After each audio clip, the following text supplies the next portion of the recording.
전남대학교 교문 앞으로 태극기와 성조기를 든 윤석열 대통령 지지자 수십 명이 모였습니다.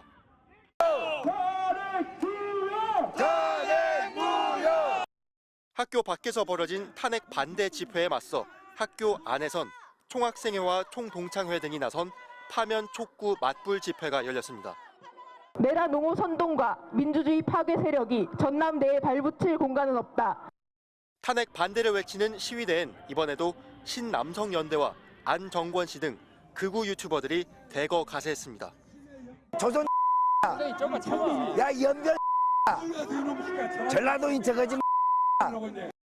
안 씨는 앞서 고려대 등 서울 대학가에서 열린 탄핵 반대 집회에도 잇따라 참석했고 이화여대에선 아예 학교에 난입해 학생들을 위협하며 난동을 부렸습니다.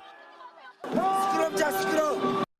안 씨는 과거 5.18 민주화 운동, 세월호 유족에 대한 폄하를 일삼아 수차례 수사와 재판까지 받았는데도 버젓이 윤석열 대통령 취임식에 초대돼 논란을 빚은 인물입니다. 특별 초청자 뭐냐? 특별 초청자. 또 안 씨 누나는 대통령실에서 일하는 등 긴밀한 관계를 이어왔는데 탄핵 이후 대학가를 돌며 극우 시위대를 선동하고 있는 겁니다. 여기에 일부 학생들까지 가세해 교내 충돌로 번지는 건 결국 탄핵 심판정에서까지 극렬 지지층의 결집을 유도한 윤 대통령 탓이라는 분석이 나옵니다. 캠퍼스의 자유와 안전을 위협하고 또 이런 알고리즘을 통해서 이런 게 확산되면서 사회 극단주의까지 악화할 수 있는 굉장히 복합적인 문제를 야기한다고 생각이 됩니다. 대학들은 외부인들의 교내 집회를 불허하고 출입을 통제하는 등 대책 마련에 고심하고 있습니다.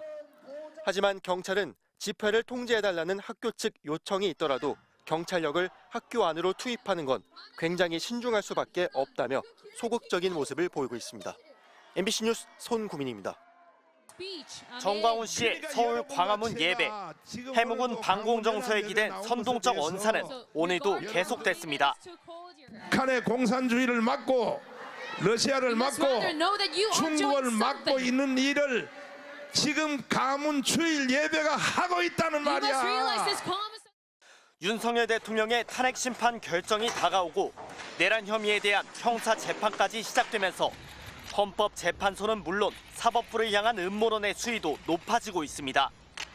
헌재와 대법원에 중국 세력이 침투했다는 등 험담과 비방이 난무하지만 제시되는 근거들은 빈약하기 짝이 없습니다. 이상한 이런 중국식 이름이 많습니다. 우리 대한민국 대통령을 그런 사람들에게 심판 맡긴다는 게 말이 됩니까? 헌법재판소 TF 연구원 이름을 조사해봤더니 아니 어떻게 이렇게 외자들이 많고. 국민의힘 중진 나경원 의원은 헌재의 외국인 채용을 막는 법안을 발의하겠다며 기름을 부었습니다. 그러나 이미 현행법 등은 대한민국 국민만 법관이나 헌법연구관이 될 수 있도록 규정해 여당 유력 정치인의 무분별한 극우 행보로 빈축을 사고 있습니다. 윤석열 대통령! 윤 대통령 탄핵의 배후에 중국이 있다며 극우 세력 내 무차별 확산 중인 현중 음모론. 주한중국 대사관 앞에는 매주 금요일마다 노 차이나라고 적힌 손팻말을 든 윤 대통령 지지자들이 모여들기 시작했습니다. 중국이 지금 대한민국 대통령 탄핵 집회에 막 참여하고 있는 거 아니겠습니까? 이들은 급기야 한국 보수주의 연합이란 이름을 내걸고 미국으로 건너갔습니다. 트럼프 2기 출범 이후 중국 때리기에 열을 올리는 미국 내 현중 정서에 편승하는 겁니다. We are also seeing strange-looking policemen on the streets of Seoul who are violent with no name tags. Maybe they're Chinese. 영국 공영방송 BBC는 윤 대통령이 반공주의적 발언으로 중국에 대한 불신을 효과적으로 활용했다며 음모론이 한국을 사로잡았다고 우려했습니다. MBC 뉴스 윤수환입니다. 윤석열 대통령 지지자들 가운데 중국에 대한 혐오를 노골적으로 표출하고 위협을 가하는 사람들이 늘고 있다는데요. 윤 대통령 쪽과 일부 여당 의원들의 부정선거 중국 개입설, 탄핵 촉구 집회 중국인 조직적 참여설 등 황당한 주장이 원인으로 지목됐습니다. 집회장 인근에서 중국 사람들을 상대로 척살, 밟아라고 소리치고 밀치거나 조롱하며 위협하는 일이 발생하고 있고요. SNS에서도 어머니가 중국 동포라고 밝히며 혐오 표현을 멈춰달라고 취지의 글을 쓴 한 누리꾼은 1시간 동안 100개가 넘는 모욕성 메시지를 받았다고 합니다.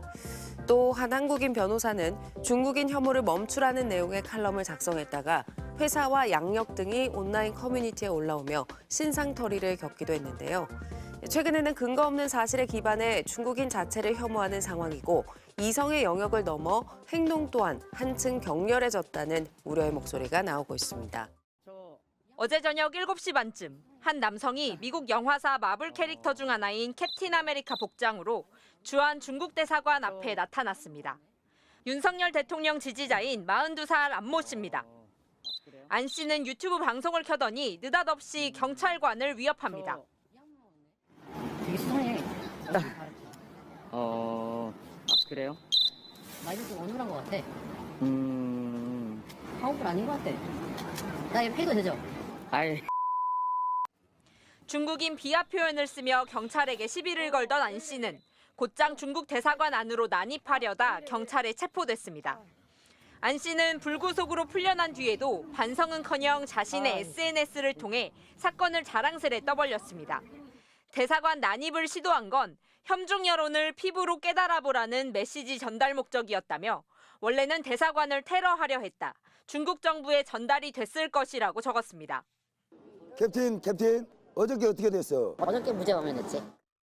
안 씨를 포함한 극우 유튜버들은 최근에도 국가인권위 건물에 난입해 공무원과 취재진에게 시진핑 욕을 해보라며 출입을 막아 경찰 제재를 받기도 했습니다. 최근 들어 더 격해지고 있는 극우 유튜버들의 반중 혐오 정서. 여기에는 윤석열 대통령의 혐중 발언도 영향을 줬을 것으로 풀이됩니다. 윤 대통령은 계엄의 정당성을 주장하면서 중국을 겨냥한 음모론을 선동의 도구로 활용해왔습니다. 지난달 40일에는 40대 중국인이 드론으로 국정원을 촬영하다 붙잡혔습니다. 선관위 중국인 간첩설 등 음모론에 이어 이제는 물리적 난입 시도까지 벌어지자 중국 대사관은 즉각 유감을 표명했습니다. 중국 대사관 관계자는 이번 사건 발생에 우려와 유감을 표하며 이를 한국 정부에 전달했다고 밝혔습니다. 혐오의 수위가 높아질수록 사회적 혼란은 물론 외교적 위기까지도 도래할 수 있다는 우려가 갈수록 커지고 있습니다. MBC 뉴스 신수아입니다.